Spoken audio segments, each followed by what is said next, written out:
Okay, we found that something very interesting happened with a fan of yours, and more specifically, some merchandise from this podcast. Okay. And this comes from Instagram. We're going to take a listen to it or watch it if you're watching this on YouTube. Okay, let's take a look. I fought a burglar for wearing my Conan O'Brien Needs a Friend t-shirt. There was a man in my house. And I told him, this is my house. Get out. Then I saw he was wearing my Conan O'Brien t-shirt. I ordered him to take it off. He did not. And so I did a stupid thing and I went up to him. I pushed him a little bit and yanked the shirt right off of him. You might be thinking, yeah, that is stupid. Why would you react that way? It's just a shirt. And I think it's partially because what that shirt represented to me at that time. All the comedians I had watched, I told them they saved me. When I saw him wearing a shirt that represented why I like living, I love laughing, I love comedy, I love all of that, all the friends that I've made, I snap. Oh my God, happiest day of my life. I did meet him. Best day of 2024. He still doesn't know the story because he just signed my shirt, took this picture, and left. It was like midnight. So this comes to us from an Instagram user named True Travels of Hope. My first thought is that were you the burglar just trying to get the shirt? Yes, I do try to reuse merchandise as much as possible. So whenever, because we know where our merchandise is sent. And so I try to go there. So I'm often in my downtime patrolling the Midwest, the southern states, the Southwest, and the Pacific Northwest, looking for people wearing Conan merch. And I just try to reclaim it as best I can so we can sell it a second time. That's what it was. And I do sometimes take other stuff while I'm in the houses. Might as well. I noticed because she's wearing one of those shirts for the podcast that say, I feel blank about being Conan O'Brien's friend. And there's a spot where you can literally fill it in with a marker, and she has not done that No, she's yet. still not sure how she feels. Well, what do we think of this story? I really wish she wouldn't have confronted this robber. Yes, I'm going to say that too. I think, and I want to say this to all my fans, if someone, and first of all, let me start by saying to this woman, True Travels of Hope. True Travels of Hope. I want to say to True Travels of Hope that I very much appreciate that you're a loyal fan and that our nonsense has meant something to you. And so this comes from the bottom of my heart. Our merchandise is not worth risking your life for. No. This is very shoddy material. It's often repurposed. Some of it might be toxic and endangering your life. Exactly, yeah. That's an old Friday Night Lights shirt that we spray painted over using an out-of-date spray paint. So no, do not risk your life. Do not approach a burglar.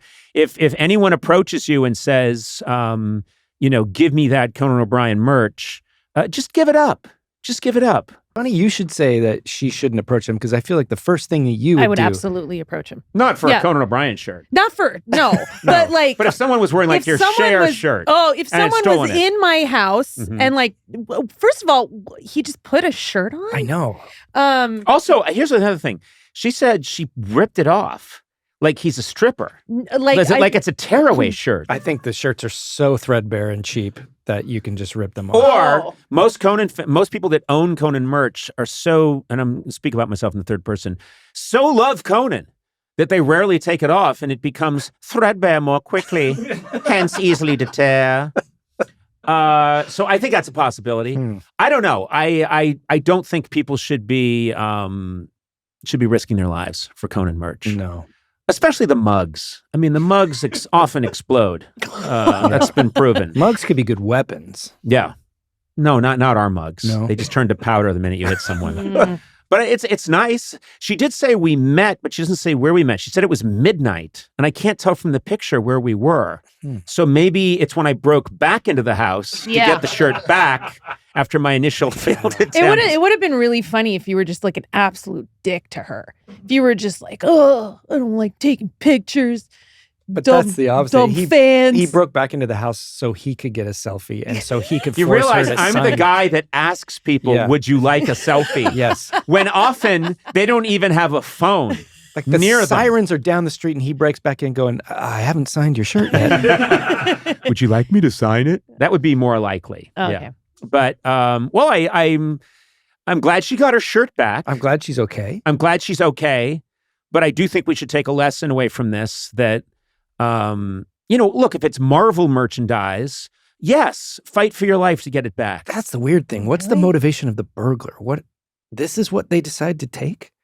You know? Well, first of all, okay, now you're being a dick. Well, I'm on this podcast when I too. used to steal, Yes. I used to just be like, can I do it? Oh. And so it wasn't about But Sona, what this I is was like- stealing. this is- It was about and also I got The very thrill. arrogant. Like I would wear a bracelet in the store and I'd just be like, I'm going to walk out wearing the bracelet. I remember once Sona and I were in Worcester, Massachusetts, and there is an armory there, and there's an armor museum, a museum of like Flemish, British, French armor from 18th and 19th century. And we were in there, and this is during Sona's, let me see if I can get away with this phase. Sona walked out wearing a full suit of armor.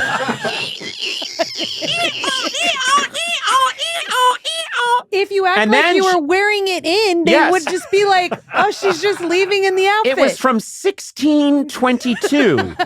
And it had all this fancy filigree on it. And so the guy said, excuse me, miss, I think you. And she was like, what? What? I was wearing this on the way in. You're racist. Oh, my God. Remember when you said you're racist? No. And you had the visor down. So he didn't even know, right? He didn't know who you were. Right? Look. He had a real thing against I Flemish. liked just like showing, hey, I just took it. Yeah. And it's, most of the time, if you walk out confidently, people are just going to be like, okay, It was a suit belongs to of her. armor that you stole from Worcester, Massachusetts. And you should give it back. That was such a build up to what you were going to say. There was so much just information. Well, listen, what always appreciate. museum did we go to? There's a. Can you look up what's the Museum of Armor? We're fact checking this? Yes. This fake story? It's What is not happening? fake. It really happened. It really happened. Worcester, Massachusetts, Museum of Armor. Come on. What do you mean I'm working on it Once over I had a here? headband. Higgins Armory? Yes!